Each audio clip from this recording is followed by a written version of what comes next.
Hello everyone and welcome to Long's Toys. Today we'll be taking a look at Deluxe Class Dinobot Snarl from the second wave of Transformers Power of the Primes. This will be the last of the Dinobots that I have to review. So I will be doing a Volcanicus video pretty soon where I actually go through all of their arm and leg transformations and everything and show the full Dinobot Gestalt. Very excited about that. So here we go. We have Dinobot Snarl. He is, of course, a Stegosaurus. Very cool artwork here on the back of the card. Taking a look on the back, it says, "How will the surly, combat-hungry Dinobot wield the power of the Primes?" Probably the same as everyone else. I wish these sentences get a little bit more creative. I'm bored with these. For the Prime Masters on the back, they show two of the Wave 2 Prime Masters, which I've yet to find, and then Vector Prime from Wave 1. And per the usual, you can peg the thing into his chest and put the Prime Master in. It's meh. But robot mode looks pretty cool. Dino mode looks pretty cool. So without further ado, let's get Snarl out of the package and we'll take a closer look. So here we have Snarl out of the packaging, everything he comes with. I will say real quick, he comes with this very nice sword, but it's completely clear. I almost threw it out. So I almost missed it in the packaging because it's clear and it blends right in.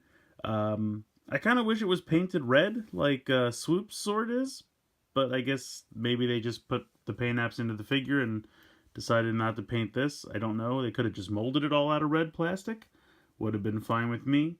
But in any case, we get this clear sword. It's still a very nice sword. I wish it was not clear, but what are you gonna do? Taking a quick look at the card he comes with. Nice artwork of him in Dino mode. Nexus Snarl combines with any bots headed toward battle. Combines with any bots headed towards battle. Wouldn't it be bots headed toward? One bot is headed towards? I don't know. I'm not an English major. In any case, nice card, thick cardboard, decently collectible. That's it for that. Put that off to the side. Comes with the typical hand joint. Hand connector, whatever you'd like to call it. Nothing too exciting here. This one is got a gold plug as opposed to a black plug, so that's somewhat different. And then it has the piece that comes out so you can pop the Prime Master in. I don't know. These things are old hat by now. Not very exciting. It does have the connector port. You can see there's a large peg hole in his chest, so you can peg this in if you like. And give him some goofy giant chest thingies. Whatever. It is what it is. You know how these work by now. They're not exciting. But we can go ahead and put the sword in his hand. And I think the sword is cool. I just wish it was painted red. But overall, it's very cool. But yeah, let's talk about Snarl himself because he looks great. I really like this figure a lot. Head sculpt is beautiful. Very G1 accurate, I think. Red painted eyes, silver painted face. Really very nice. Very, very well done. He's got the trademark kind of Stegosaurus tail splayed out here on the back. Looks fantastic. Can wield the sword, as you can see. I'm going to take that off temporarily. You can see the head has a ball joint. For some reason, mine's a little weird and it doesn't like to turn to the one side. But that's just mine.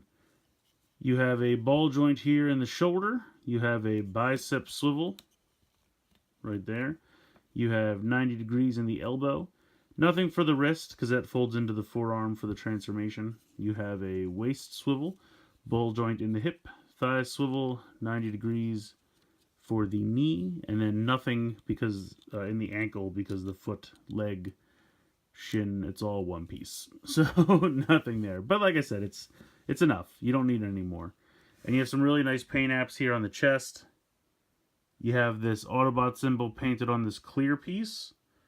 And then you have this, I keep looking at this, and sometimes when I look at it, it looks like a sticker, and sometimes when I look at it, it looks like paint. I really can't tell. I'm just going to say it's paint, because I can't tell. And it looks great. Really nicely done. I mean, the primary color scheme here, obviously red, black, silver, and gold. All these colors go perfectly together. Really, really, really nice. Turn it around to the back. Not too bad as far as Dino Kibble goes. You have these two Stegosaurus plates. They come packaged like this, but if you wanted to leave them up the whole time, you certainly could. It wouldn't hurt anything.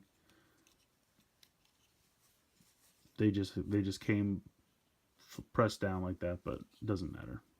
And then you have a little bit of Stego head on the back of his legs.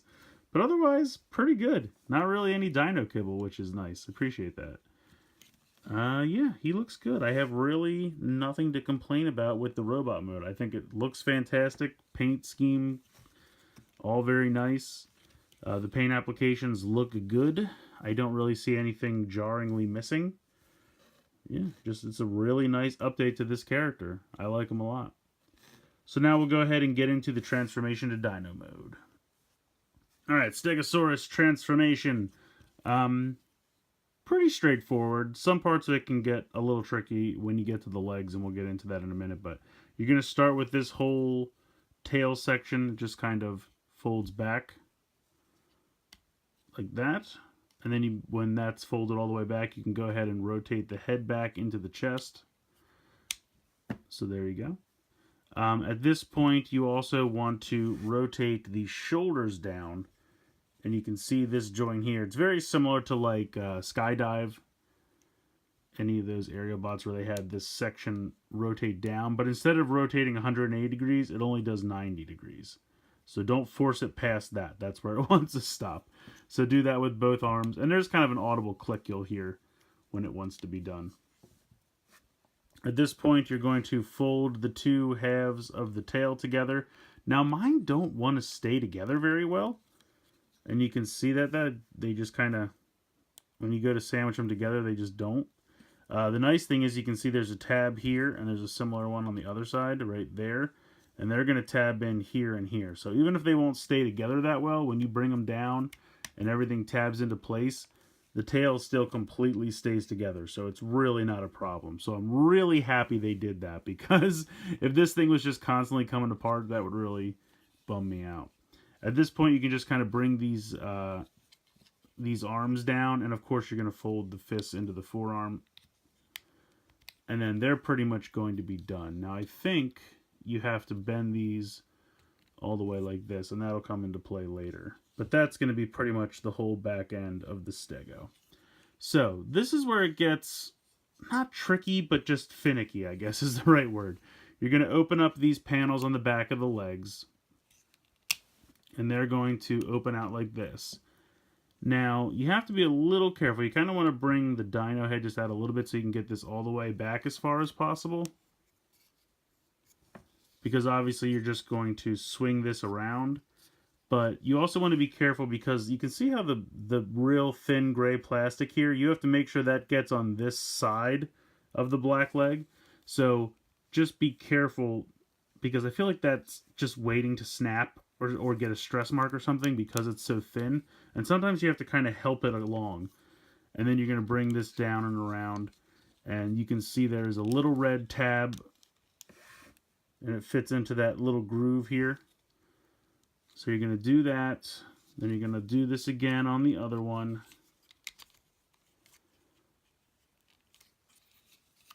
And you're going to want to peg these together as you do it. So that's why I'm saying it's not super difficult, but it's just finicky, and you want to be a little gentle with it. Don't force it too much, because I'm just afraid things will snap. Now this is the part that gets a little annoying in my opinion. So obviously you have to close these panels back up, but you kind of have to do it at the same time, because if you try to do one and then the other, it won't work. So like you can see, this has to go, this tab right here has to go under this one, but this piece has to go under the other one. So you kind of have to like push it and sandwich it together, and it'll just work perfectly when you're done. Then this little tab here has to peg into the gray part. So you kind of have to line this all up and push it all together. And really, I mean, once you get it done, it's in there. It's not going anywhere. But so that's tabbed into that. These are all pushed together here. And then you have to line up the two Stego heads, push them together, and then you can just flip it up. So again, not terribly difficult, just finicky, and you have to make sure everything lines up and is done just right. Then you can bring these stego legs down just like that, and then you can kind of just line up the other ones so you get a nice even, there you go. And I will say that I think these feet line up a little bit better than Sludge's did. His back legs are a little too short in my opinion, but these actually line up pretty well even with the tail.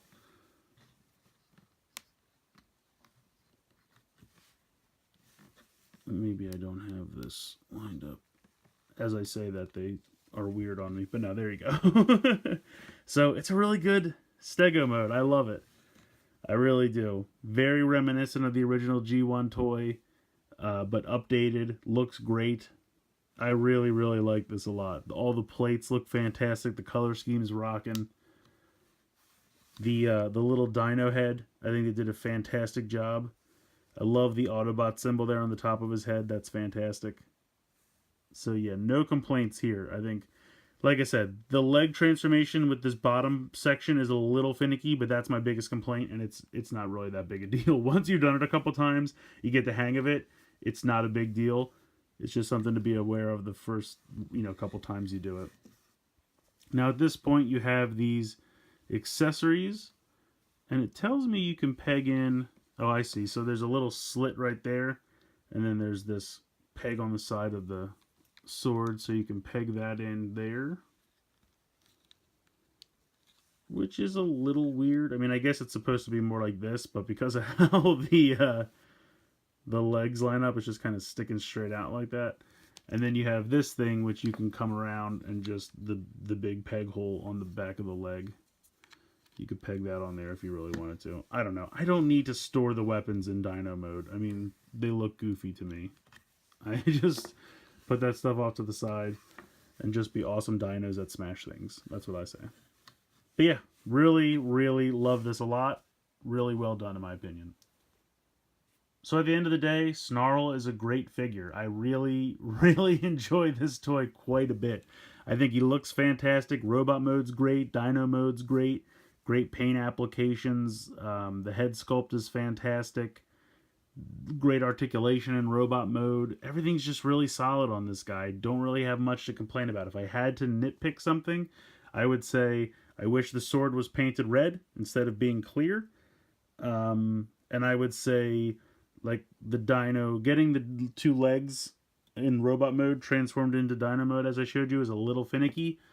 But those are both really minor nitpicks. Very negligible, in my opinion. So if you can find this guy, definitely recommend picking him up. I mean, all the Dinobots have been pretty great in this line so far, and it's really fun to get Dinobots that form a larger robot for once, because obviously that was not something the original toys did back in G1. So the Gestalt aspect to the Dinobots this time around is just an added bonus.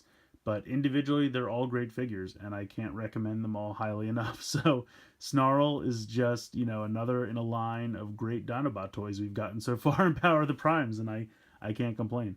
So let me know what you guys think in the comments below. Please like and share the video. Please subscribe. I hope you guys have enjoyed this look at Deluxe Class Dinobot Snarl from Transformers Power of the Primes. He's a great figure, guys. I can't recommend him highly enough. So I hope you've enjoyed this video. And as always, thank you so much for watching.